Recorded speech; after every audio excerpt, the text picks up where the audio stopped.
I am reluctantly bullish about Skywatcher.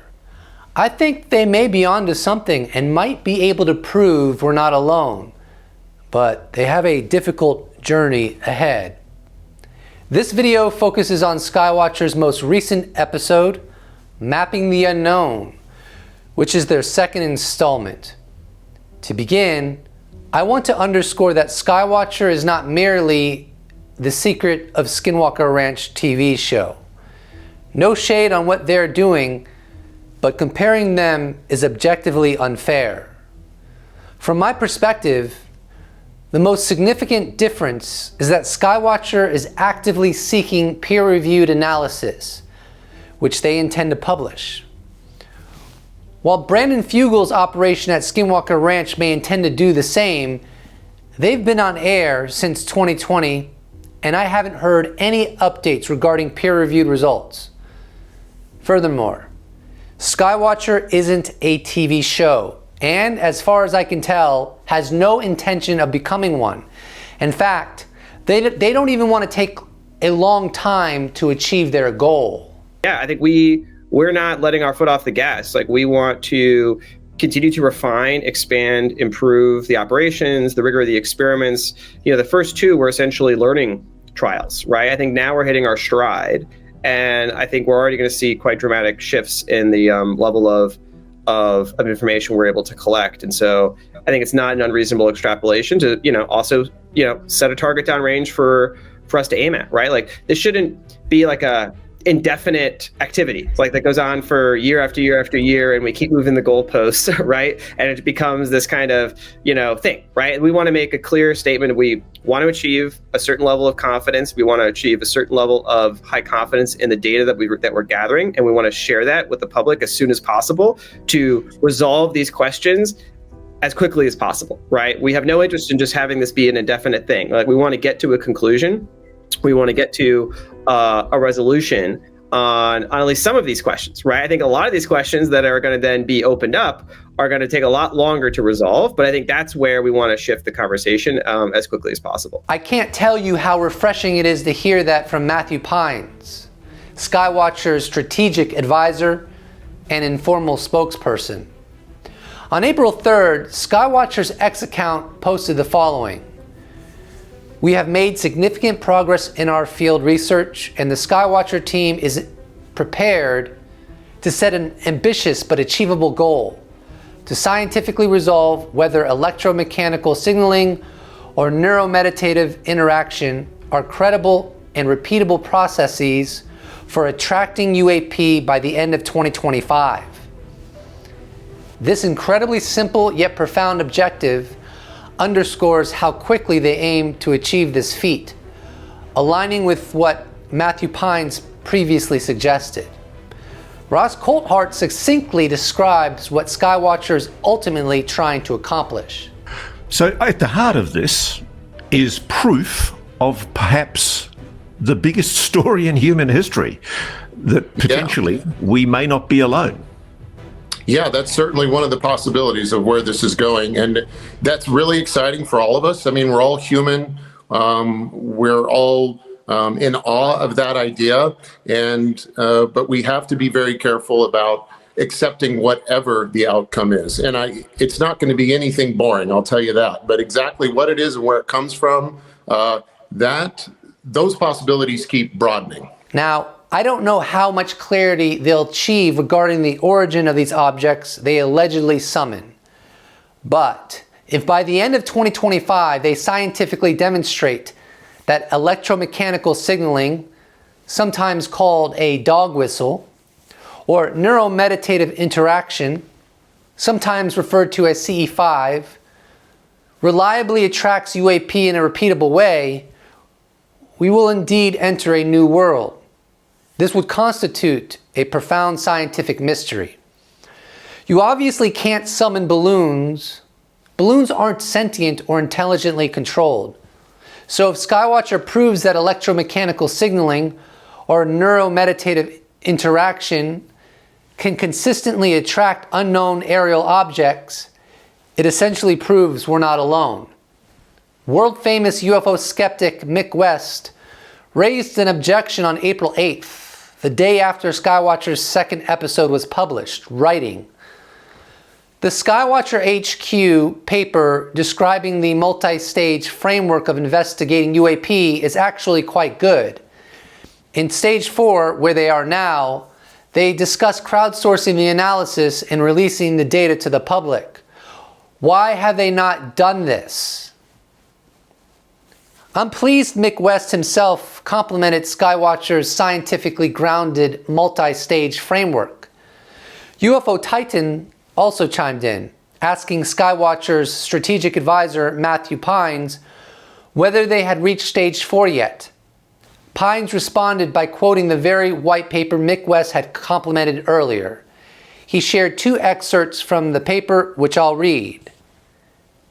Now, we assess electromechanical signaling is at level 3 in this framework.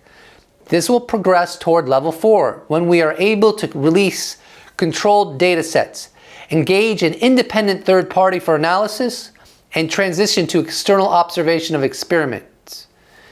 Neuromeditative signaling is assessed at level 2 and will be considered advancing into level 3 as we refine methodologies that distinguish correlations between chance or bias. So let's be crystal clear to avoid confusion.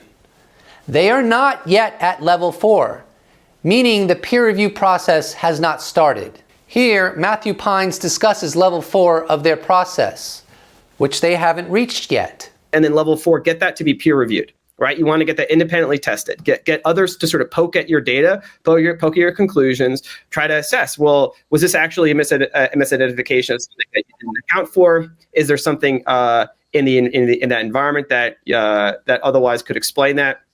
And ideally, you try to really poke as many holes as possible in that preliminary findings, and we'll publish our results, and we'll want to get folks to take a second crack at it. But ultimately, right, the scientific method is you have peer review, and if it stands up to scrutiny, then it becomes not a final conclusion, but it becomes something that is worthy of increasingly serious attention by policymakers, right? That have to take a look at this data, and other folks have to that have a responsibility to understand anomalous phenomenon have to then take a hard look at the data that's coming out of efforts like Skywatcher and decide, okay, is this something that we need to prepare for, that the public needs to understand is a potential reality as a phenomenon that isn't, fictitious, isn't just a result of misidentifications, but is a real observable in nature. And then that can trigger other conversations on the public policy front where it's about digesting the reality of this different phenomenon. But I think we're still at that level 2 to level 3 to level 4 stage and basically our objective is to sort of get to that point by the end of the year.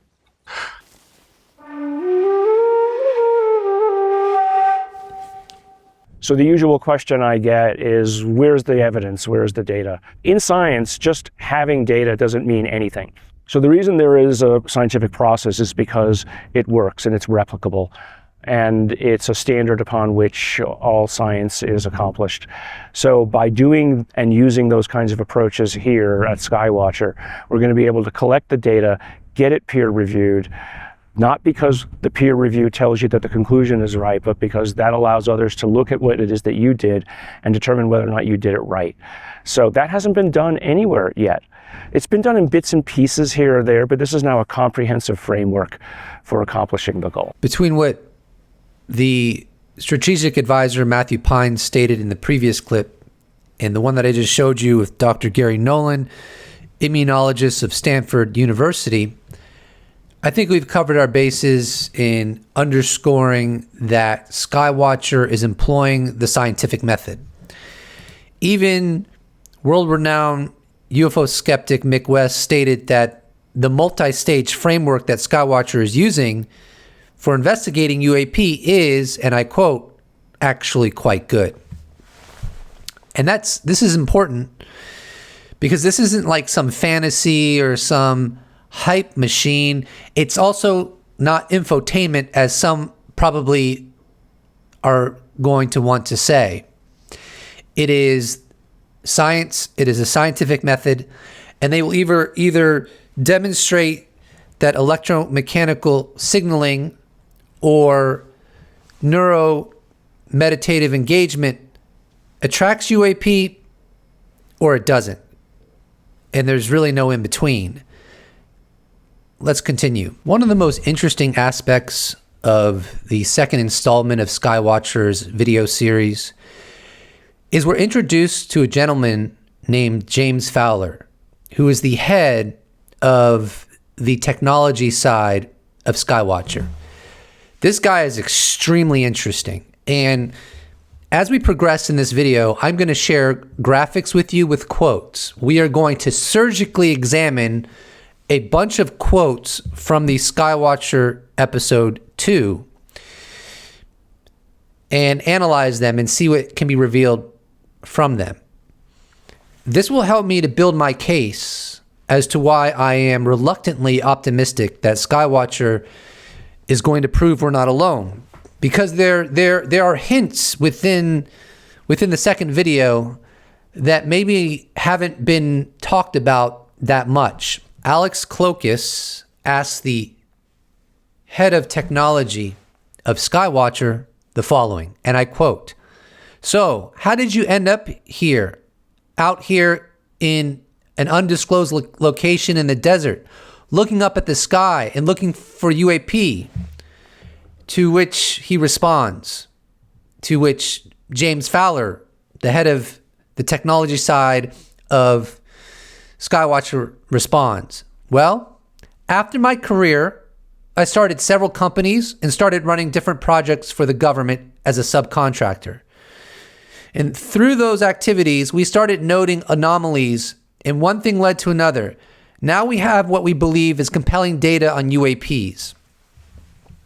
That is not a trivial statement. James Fowler, who seems absolutely fascinating, and I suspect we'll learn more about him as time goes on, he obviously has experience with UAP on a professional level as a subcontractor for the United States government. And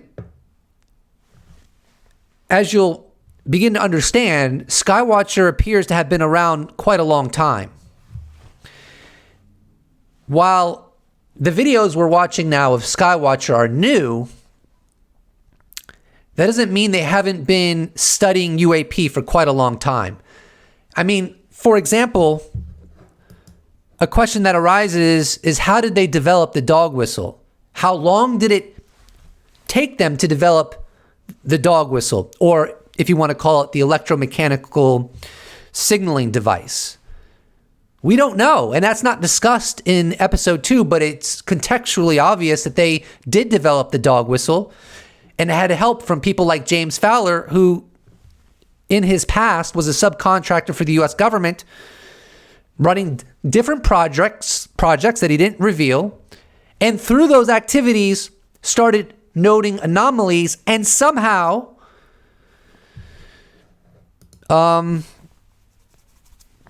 Jake Barber, who was part of the UFO Legacy program, was able to recruit him onto his team. This begs a lot of questions without any question. And so here's another quote from head of technology for Skywatcher, and I quote, by James Fowler, "We've been collecting UAP data for more than 5 years with electromechanical signaling, which we call our dog whistle. Generally speaking, we see 3 to 5 different classes of UAP per day during operations. After we turn on the dog whistle, UAPs literally come to us day after day." Okay, further clarity. James Fowler has been collecting UAP data for more than 5 years with an electromechanical signaling device. James, how did you get the idea for that? How did you get the technological know-how for that? James, the idea and the technological know-how, is it related to any of the subcontracting work you did for the government? Jake Barber, I would like to know more about that. If I were ever to interview you, sir, that would be one of the first questions I would ask. So there's a lot of quotes that I have in graphic form that we're going to go over that beg a lot of questions. How long has Skywatcher been around? Why are they only now becoming so public? When James Fowler says that we've been collecting UAP data for more than 5 years with electromechanical signaling, for that duration, was it Skywatcher or was it something else?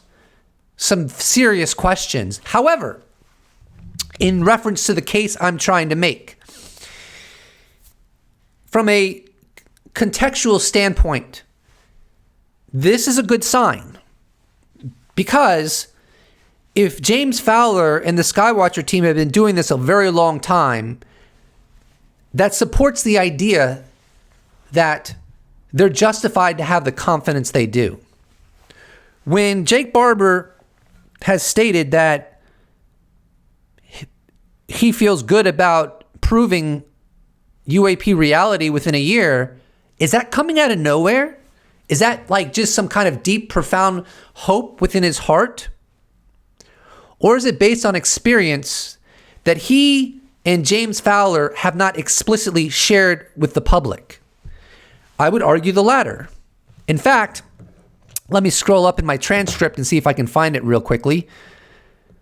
Mr. Clokus, in the opening of Skywatcher's second installment, he stated, and I quote, "And over the past few years, he, James Fowler, has put together what I consider to be by far the highest quality private repository of UAP data in the world." Okay, so let's clarify here. What is that data that was collected over the past few years that constitutes a repository that hasn't been shared with us? Why hasn't it been shared with us? Why are you only sharing the data you're collecting now within these Skywatcher expeditions? But either way, this is a good sign, because Jake Barber, James Fowler, and others are not coming out of left field. They have experience with this, which gives them confidence that these UAP that are being tracked and studied are not of human origin. The idea that they're balloons, it could be argued, strains credulity. It's one thing to be mistaken about a particular balloon at any given time. But if you have been studying these phenomena for years with advanced equipment, and for years you're seeing balloons and thinking there's something other than balloons, you're either psyoping yourself or deceiving yourself on a level that's hard to comprehend, or you're onto something.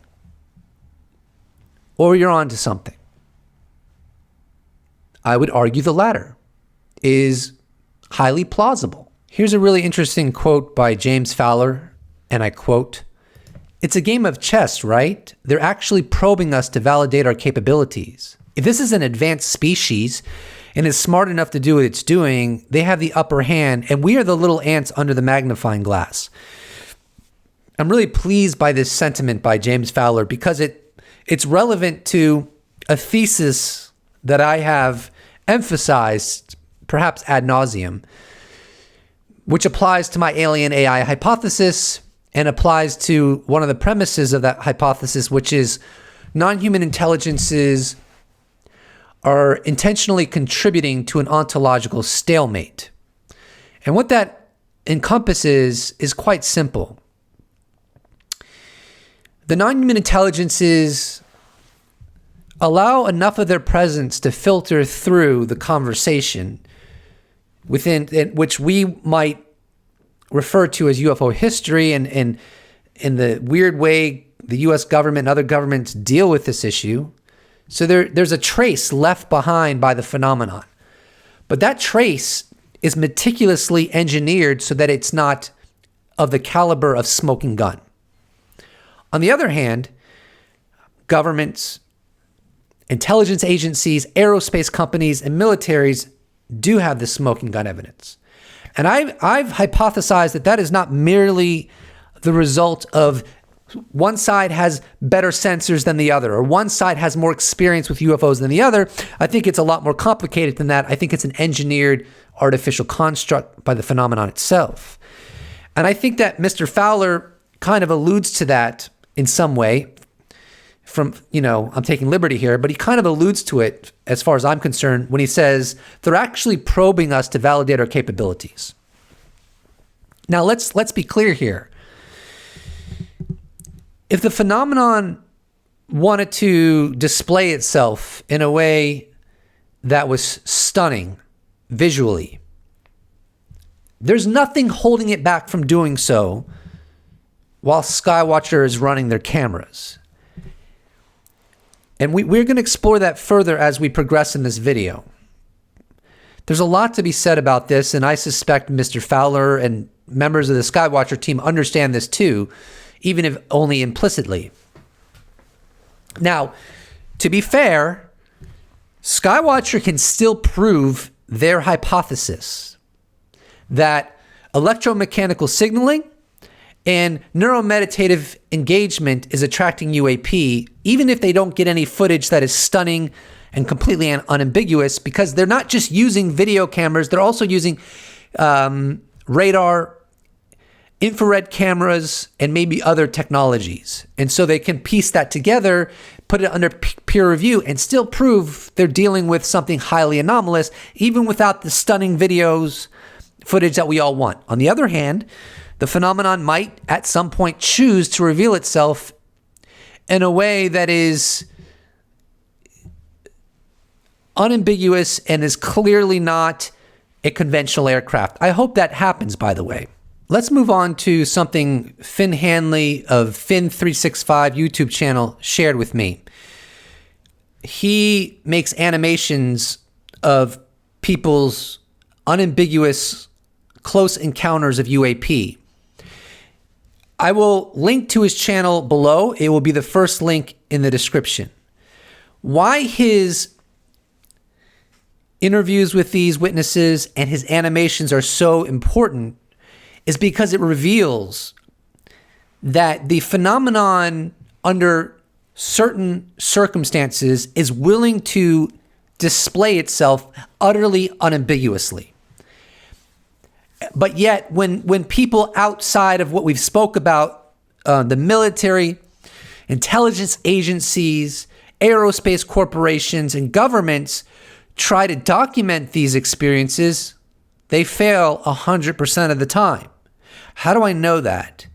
How do I know they fail 100% of the time?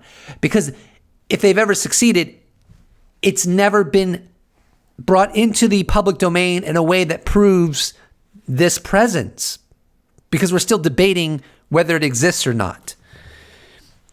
In the following recording that I got from Finn, he explains this realization that he's had, I think just by studying UFO history, but more intimately from the people that he's interviewed personally and studying their encounters. So far, in the relatively small sample size of UFO witness reports I've done animations of, we got 3 examples where the UFOs seem to be saying that they don't want to pose for selfies. I'm just going to list the 3 examples. We got the one, I think it was in the desert in Arizona, where the guy gets his phone out, tries to take photos of the huge city-sized saucer that's in front of him, and none of the photos come out on his phone. That's the first one. Second one is slightly different, but along the same lines. It's Max McCabe as he's standing on his front doorstep, looking up at the giant, flaming, spinning top-shaped craft, which is just a few meters away from him. He gets the urge to get his camera phone from his pocket, and as soon as he gets that urge and starts to reach to his pocket, the object starts to move away from him, and he gets the distinct impression that he had failed. He was not meant to try to prove it to anyone else, and that's why the object started to move away as soon as he had the thought of, I'd like to get proof of this. And then finally, we've got Charles Lamoureux, whose video I've just done, where the blue orb is bobbing up and down above a building opposite. He gets his camcorder, He fills the screen with the orb, pretty much. And at the moment he presses record, the orb just decides that that's a perfect moment that it's going to blink out of existence. So the kind of meme I've coined of UFOs don't pose for selfies is not a casual meme. After reading thousands of reports, I think it's blatantly obvious that the UFOs actively avoid our attempts to get evidence of them, especially seems when it's civilians, but when it's military, apparently the phenomena behaves completely differently. Considering what we've been covering, this quote by James Fowler is quite relevant. He stated, "We have seen these take direct flight paths. Even yesterday, for the first time, we had two in formation. We've never seen that before.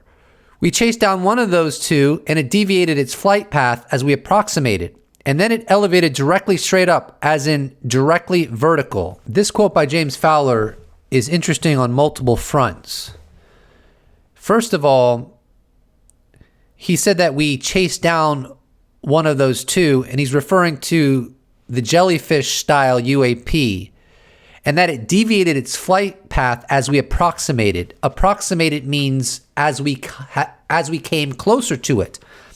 He goes on to say, and then it elevated directly straight up, as in directly vertical. So I'm assuming that they pursued this object on a helo, which they have two helos at their disposal, two helicopters. That's what a helo is.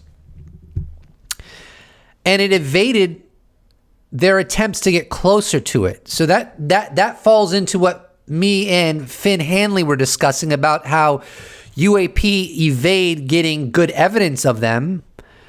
But the other reason this is really important is because if this was truly just a balloon, why would James Fowler, the head of technology, have perceived this? I mean, it's one thing to be mistaken in an isolated way, but as you'll see as we continue with these quotes, they're experiencing these anomalies over and over again, which is precisely why I am reluctantly optimistic that Skywatcher is going to prove that we're not alone, because I think it strains credulity that they've been psyoping themselves like this for years. Here's another interesting quote by James Fowler, relevant to what we've been covering, and I quote, "A very interesting thing, which you'll see in the videos, is when we do see them, they're at the edge of our sensor capabilities. You'll see like there's striations around these stills, and sometimes it almost looked like it bends, almost like it's not a solid mass. So when it's spinning, when it comes out of this spin for a second, it looks like part of it is bendable, and it bends." He's referring to the Class 2 UAP, referred to as the Tic Tac UAP, reminiscent of what David Fravor encountered in 2004, and they might be the same thing. So there's two important factors here that stand out to me. Why are they at the edge of their sensor capabilities? Why aren't they demonstrating themselves closer to their sensor capabilities so that we can get a better visual of them? Secondly, why is Skywatcher getting all this weird footage of these objects? I grant you that they all could be balloons. Like, there's nothing about any of these videos that portrays that they must be something other than balloons. At the same time, it is kind of bizarre that not only are they getting all these various videos of what could be balloons, but they're unique in the way they look, which is why they've made 9 different classes of these UAP. So if they are balloons, then there's all these weird kind of balloons that they're encountering when they're out there in the remote desert, which strikes me as unlikely. In fact, on April 9th, I made this tweet, and I'm going to read it to you and show it to you. I asked ChatGPT about whether there is frequent balloon traffic in remote desert areas of the United States, and this is what it said. According to current information, there's no reason to assume there would be more balloon activity than average in remote desert areas of the United States. Most routine balloon launches, such as those by the National Weather Service, occur at specific known locations and times, typically twice daily. Outside of these official launches, balloon presence from amateur or research activities is infrequent and sporadic.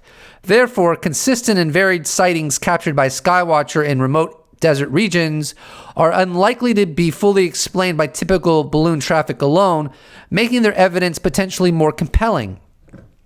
Look, I will link to Skywatcher's video in the description below. You watch the video, you look at all of the captures that they have of various kinds of objects that might be balloons but might not be. No matter how you slice it, I would argue it's pretty strange. So I have a set amount of quotes that I'm going to cover. I'm going to cover all of them, and we're going to move through them quickly. Here's another quote from James Fowler, and I quote, "So we have multiple indications that this is a real object that's not man-made and that it is flying through our airspace and does want to avoid us." Here he's referencing the Class 7 UAP. As I think I told you, Skywatcher has developed 9 different classes of UAP that they've encountered. Class 7 is the Jellyfish. He says in this quote, there's multiple indications that it's not man-made. And he also said, and that it's flying through our airspace and does want to avoid us. So this begs the question, which I would ask James Fowler, I would ask Jake Barber, I would ask Skywatcher. If you're using an electromechanical signaling device, which elicits the presence of these Class 7 Jellyfish UAP, then why are they simultaneously trying to avoid you? Why don't they just ignore the signaling device altogether? And what does the signaling device itself teach us about these UAP? Is there information you're not sharing with us, James, regarding how the signaling device works and what it may imply about what UAP are, or what their agenda is, or what their strategy is, or what they're concerned with? A lot of unanswered questions. Regardless, this is another indication that, or at least this is another reason I'm leaning towards they're not psyoping themselves. They're just getting too much data, and the idea that they're just seeing balloons over and over again, I would argue strange credulity. Here's a quote from Alex Clokus, and I quote, "Every day we've identified some form of jellyfish, UAP, that seem to be attracted to our machine calling system. Every day, the jellyfish has gotten pretty close to the radar, and yesterday it was so close that the team there could actually see it with their naked eye." I'll share another quote that furthers this analysis. This quote is from James Fowler, the head of the technology side of Skywatcher, and I quote, "We have turned on our equipment that we've customized and created what we believe is a dog whistle, and UAPs show up. So through that process, we started a systematic cause and effect, if you will, experimentation, and we've arrived at some very custom capabilities that when we deploy these capabilities, we get different UAP responses. Every time we turn on this equipment and do the thing we need to do for the right amount of time, we get a response every time. And we've also experimented with not using the equipment and seeing if we see things, and we have not, which is interesting. Because all of our data has been daytime. We have no data from night.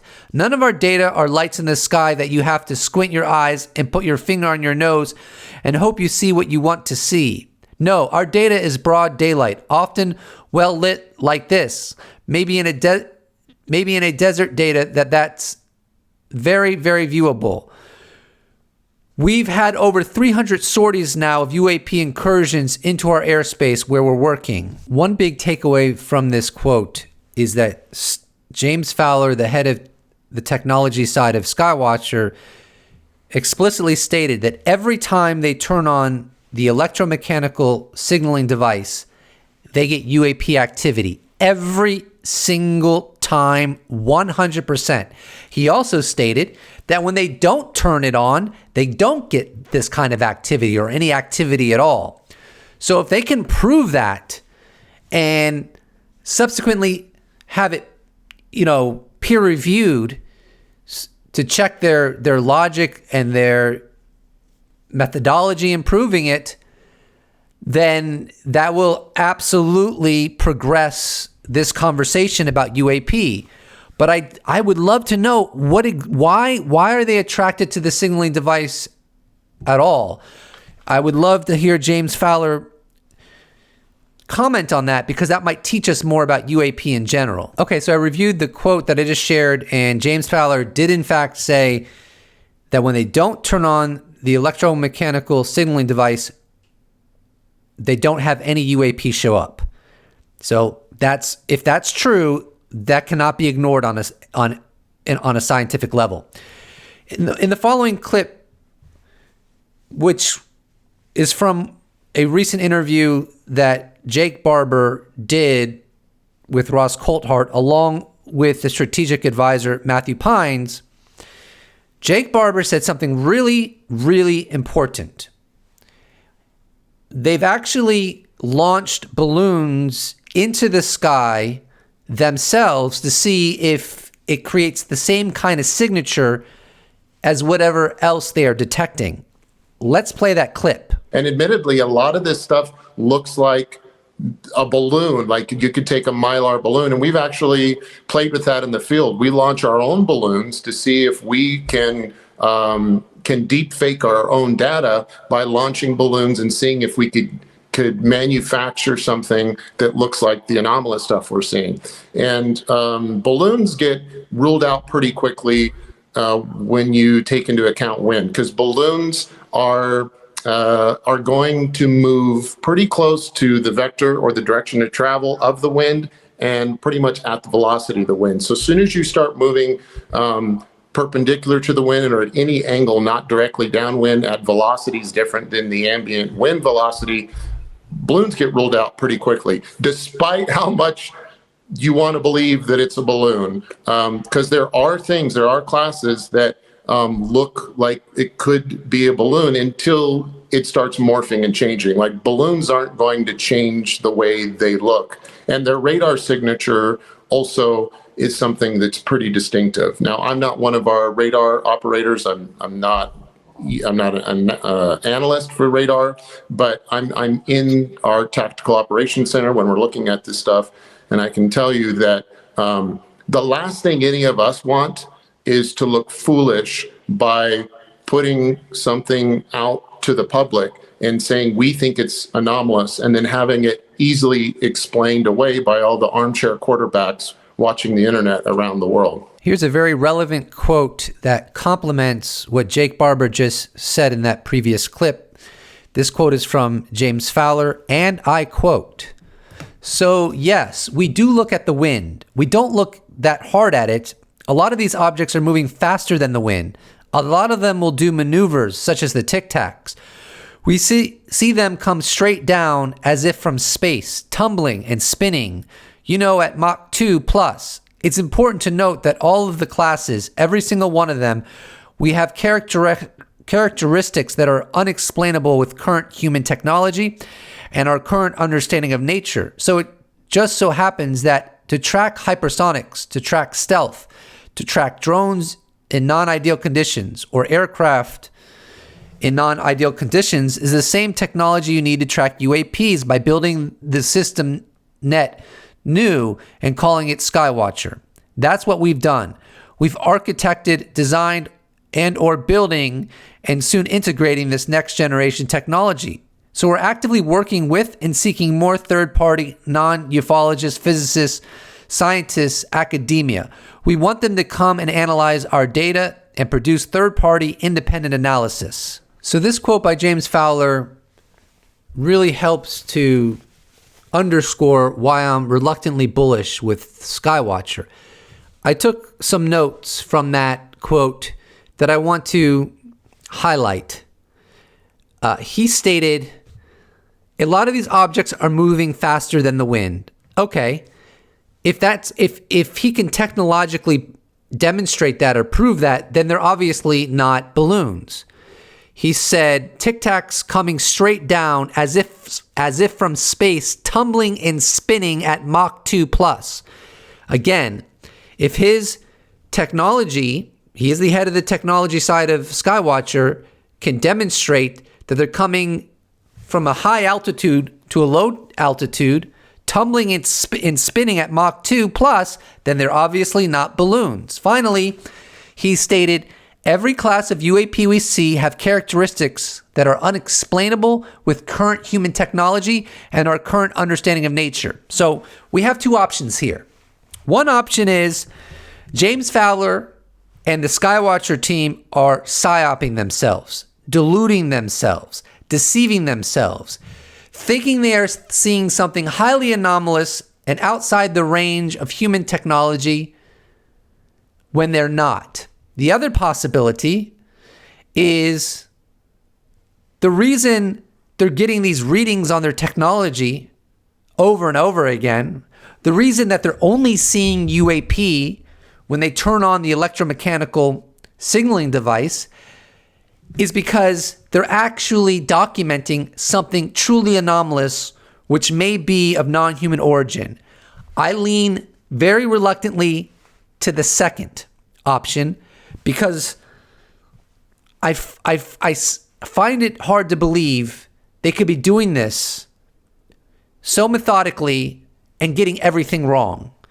Especially when you take into consideration, as we've already covered, that in some shape or form, I don't know if it was Skywatcher or it was called something else, but in some shape or form, they've been doing this for 5 years. Alex Klokas said at the beginning of this episode that James Fowler has the biggest repository of UAP data in the world. I think that's what he said. Obviously, outside of the private sector, because we wouldn't know what's in the private sector because that's confidential. Here's another quote by James Fowler. We have 5 more quotes to go, including this one, and I quote, "We have had laser rangefinder returns on them to give us distance, and through that method and the optical zoom we enrolled measure, we think they're about 40 feet in length, and they appear to be traveling supersonic and hypersonic." He's referring to the Tic Tac class of UAP. Well, again, if his technology can demonstrate that they're traveling supersonic and hypersonic, then they're not balloons. Furthermore, if they can demonstrate that these are only being seen and detected when they turn on the electromechanical device, then that in itself, by itself, is highly anomalous. Here's another quote from James Fowler, and I quote, "And at this point, is it dropping rapidly? Yes. The only thing that's changing is the angle that we're looking at it with. The elevation angle, is that right?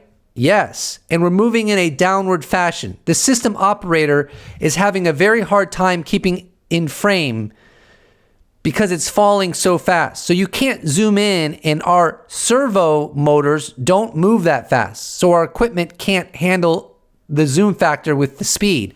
Okay, he's referencing Class 2 UAP, the Tic Tac.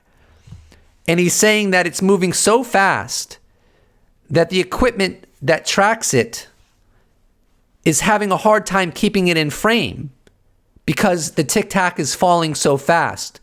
As he said earlier, it's as if it's falling from space. This is not how balloons operate.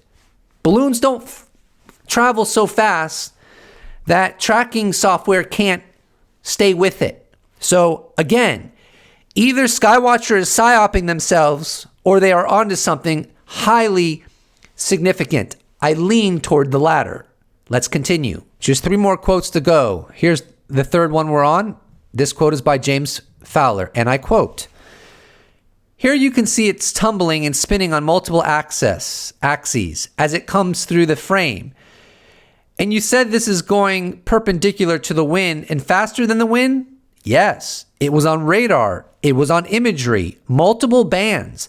And the interesting thing is the radar shows this vibrating as well, the same heartbeat signal, which is really a boost in our analysis because only UAPs appear to have the vertical and horizontal heartbeat. Manned aircraft, balloons, birds, drones, they don't. They have a flatline trajectory and also a flatline radar signature. I took a few brief notes from the quote I just shared with you from James Fowler. He was referencing a Class 5 UAP called the Manta Ray. He stated it was moving perpendicular to the wind and faster than the wind. Maybe he said it's hard to know exactly what he was referencing, but maybe he was saying that is actually documented by radar, imagery, multiple bands. He also said radar shows it vibrating. And then he later said only UAPs appear to have the vertical and horizontal heartbeat. I linked to the video if you want to get greater clarity on what he's referencing, but this contributes to my perspective. Is James Fowler and the Skywatcher team going to see all these things that are not there, misinterpret what they're looking at over and over again, see things like it moving perpendicular to the wind when it's not, moving faster than the wind when it's not, having a heartbeat that prosaic objects don't have? Maybe. But again, I lean toward they're onto something. Let's continue. 2 more quotes to go. This one's by James Fowler, and I quote, "The Class 7s we believe are aggressive. They appear to want to encroach on us and get over us. The Class 5 we saw yesterday seemed to put itself between us and the Class 7, and the Class 7 then egressed to the north and the east." Very quick commentary. How are they perceiving this unless there's something that they're witnessing that's leading to this interpretation? Let's continue. Here's the last quote. James Fowler stated, "We saw them all with binoculars and or the naked eye, which is really new for us. We've not had that experience in the last 5 years." So this is getting back to what I was addressing earlier on this video. Skywatcher is not new. James Fowler just said, we, plural, saw them all with our binoculars and or the naked eye, which is really new for us. We've not had that experience in the last 5 years. So some representation of Skywatcher has existed for at least 5 years. Fowler, the head of technology of Skywatcher, has been studying UAP for at least 5 years. How plausible is it that he's really just been seeing balloons the whole time? And he has a government background as a contractor, and he said he saw anomalous things during that period of his career. So how plausible is it that he's been seeing balloons and other prosaic objects throughout this whole engagement in this scientific endeavor? I would say it's not that plausible, but I could be wrong. I'm not saying it's possible. I'm saying that I'm basically just saying I lean towards Skywatcher's onto something. But you know what the great thing is? Here's the great thing. It doesn't matter what you think, believe, or know. And it doesn't matter what I think, believe, or know. It doesn't even matter what you don't know. It doesn't even matter what I don't know. Because Skywatcher is following the scientific method. They will get their findings peer-reviewed, and they will be able to reach a scientific epistemological assessment. And when that happens, nothing else matters but the truth. So that hasn't been done anywhere yet. It's been done in bits and pieces here or there, but this is now a comprehensive framework for accomplishing the goal. Dr. Gary Nolan of Stanford was essentially conveying that nothing like what Skywatcher is doing has ever been done before in terms of studying UAP so methodically and in such a scientifically rigorous way. That's what I got from him. And since this has never been done before, Skywatcher's never been done before. Skywatcher recruited people from the Legacy program, by the way. So there are people that are part of Skywatcher that were part of the Legacy programs. In particular, psionic assets. This unique situation reminds me of a segment of the movie The Matrix, and we're going to cover that right now. Basically, Neo and Trinity go into the Matrix preparing to rescue Morpheus. And they're getting heavily armed before they do that. And Trinity says to Neo, no one has ever done anything like this. To which Neo responded, that's why it's going to work. And so in that light, Skywatcher has never been done before. Nothing like this has ever been done before. And I hope, frankly, that's why it's going to work. Maybe the phenomenon will see this sincere effort and will determine it's now time to passage into a post-disclosure world, to what I like to refer to as the thinning of the veil, which is beyond the scope of this video, but if you've watched previous videos, you know what I'm talking about.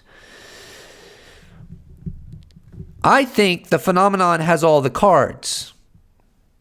It doesn't have to present itself to Skywatcher in such ambiguous ways in terms of footage.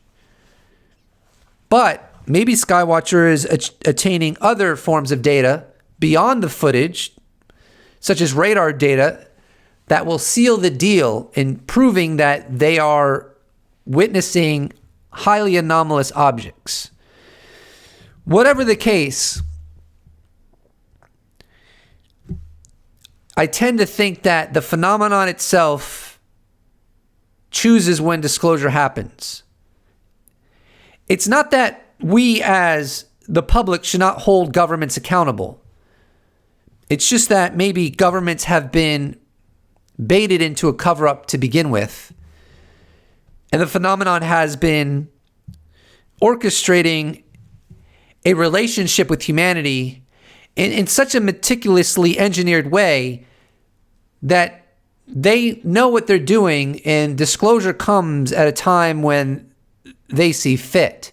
So maybe Skywatcher fits into that equation. I hope so. We need the truth, and I want the truth from governments, but I will take it from Skywatcher too. Ultimately, the most important outcome that we require is smoking gun evidence of a non-human intelligence or intelligences. Anything else is madness. Imagine just for a moment that the Hawaiian island chain is classified, and all of humanity goes about their day believing that that area of the Pacific Ocean is all water and there's no land. Imagine what a tragedy that would be for humanity to be in the dark about a very significant island chain in our world. Now multiply that by about 1 trillion, and now you find yourself in the midst of the UFO cover-up. Does that make sense? The cover-up is tragic, and we have been gaslit, not just by governments, but by the phenomenon itself. Maybe the phenomenon has a good reason for it. I don't know, and I don't know if I really care at this point. We can deal with those theoretics when the time comes. When that bridge appears, we can pass above it. But right now, we need the truth, whatever that truth is. I assess it's highly likely we're not alone, and that we're being engaged by non-human intelligence. So whether we can get that smoking gun evidence from Skywatcher or governments or both is less important that we get it. Because just as hiding the Hawaiian island chain would be tragic, hiding our place in the universe is a trillion times more tragic, and this has got to end. And at that, we'll leave it at that. Please do not forget to subscribe. If you'd like to support my channel, you can become a patron, you can become a YouTube member, you can give me a one-time donation. All those potentialities can be accessed in the description box below. Or you can just slap a like on this bad boy and I'll appreciate it so much. Thank you so much for watching, and I look forward to seeing you in the next episode. Special thanks to all YouTube members, patrons, those that have bought merch, those that have given me a one-time donation. I couldn't do it without you. Thank you so much. See you in the next episode.